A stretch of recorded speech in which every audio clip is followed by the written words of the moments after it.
വേനൽ ചൂട് വർദ്ധിക്കുന്ന സാഹചര്യത്തിൽ വിഷപ്പാമ്പുകൾ മാളങ്ങളിൽ നിന്നും പുറത്തിറങ്ങി തണൽ തേടുന്നത് സ്വാഭാവികമാണെന്നും എല്ലാവരും കരുതലും സുരക്ഷയും സ്വമേധയാ സ്വീകരിക്കണമെന്നും പാമ്പ് പിടുത്ത രംഗത്തെ വിദഗ്ധൻ നീണ്ടൂർ സോമനാചാരി പറഞ്ഞു. പാമ്പ് പിടുത്തവുമായി ബന്ധപ്പെട്ട് 27 വർഷത്തെ പ്രവർത്തന പാരമ്പര്യമുള്ള സോമനാചാരിക്ക് ഈ രംഗത്തെ പ്രവർത്തനങ്ങൾ പരിഗണിച്ച് സംസ്ഥാന സർക്കാരിൻ്റെ പ്രത്യേക പുരസ്കാരവും ലഭിച്ചിട്ടുണ്ട്. പാമ്പിൻ്റെ കടിയേൽക്കാതിരിക്കാൻ പ്രത്യേക ശ്രദ്ധ വേണമെന്നാണ് സോമനാചാരി പറയുന്നത്. അടുക്കള ഭാഗം അടച്ചിടുക, എല്ലാ വാതിലും അടച്ചിടുക, ജനൽ തുറന്നിടരുത്. പകലാണ് ഇപ്പം വലിഞ്ഞു വന്ന് പെരയ്ക്കകത്തോട്ട് കയറുന്നത്, ആരും അറിയേല. ശ്രീസന്ധ ടൈമിന് കാല് പുറത്തോട്ടിട്ട് തറയുടെ പുറത്തോട്ടിട്ട് ഒരു കാരണവശാലും ചെറിയ പാമ്പ് കയറി വന്നാൽ അറിയില്ല, മനസ്സിലായോ? പിന്നെ പെരയ്ക്കകത്ത് ജീവിക്കുന്ന പാമ്പുണ്ട്, അതാണ് ഈ എറപ്പാമ്പ്. അതിന് വിഷമില്ലാത്തതാണ്. സാധാരണ മിക്ക വീട്ടിലുമൊക്കെ ഈ കഴിഞ്ഞ ദിവസം ഒരു ബാങ്കിൻ്റെ കൗണ്ടറിൽ കയറിയൊന്നും അത് എറപ്പാമ്പാണ്. അതിന് വിഷമില്ലാത്ത പാമ്പാണ്. അതാണ് അവൻ ഊരുറപ്പിച്ച് അവൻ ഇങ്ങനെയുള്ളിടത്തൊക്കെ കയറി വരും.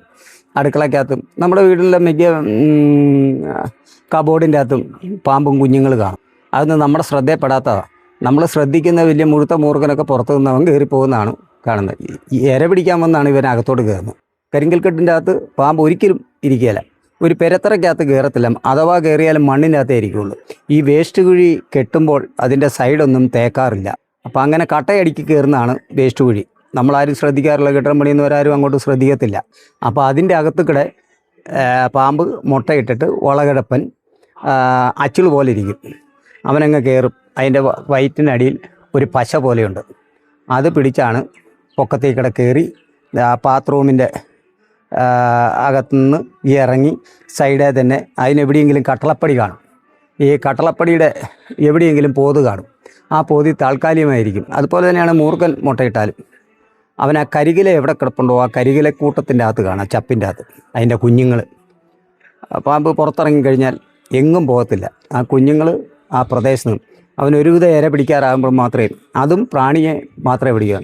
ബാത്റൂമുകളുടെ അഴുക്കുചാലുകളിലൂടെ ഇഴജന്തുക്കൾ കുളിമുറിക്കുള്ളിൽ പ്രവേശിക്കുന്നത് തടയുവാൻ സുരക്ഷ ഒരുക്കണം.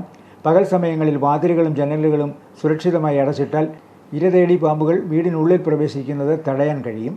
കരിയിലുകൾക്കിടയിലാണ് മൂർഖൻ പാമ്പുകൾ മുട്ടയിട്ട് വിരിയുന്നത്. മുട്ട വിരിഞ്ഞ് കൂടുതൽ കുഞ്ഞുങ്ങൾ പുറത്തിറങ്ങുന്നത് തണുപ്പുള്ള പാടശേഖര പ്രദേശങ്ങളിൽ പാമ്പുകളുടെ സാന്നിധ്യം കൂടുതലാവാൻ കാരണമാകുന്നു. സംസ്ഥാനത്ത് പാമ്പുകളുടെ കടിയേറ്റ് കൂടുതൽ ആളുകൾ ചികിത്സ നേടുന്ന സാഹചര്യമാണ് ഇപ്പോഴുള്ളത്.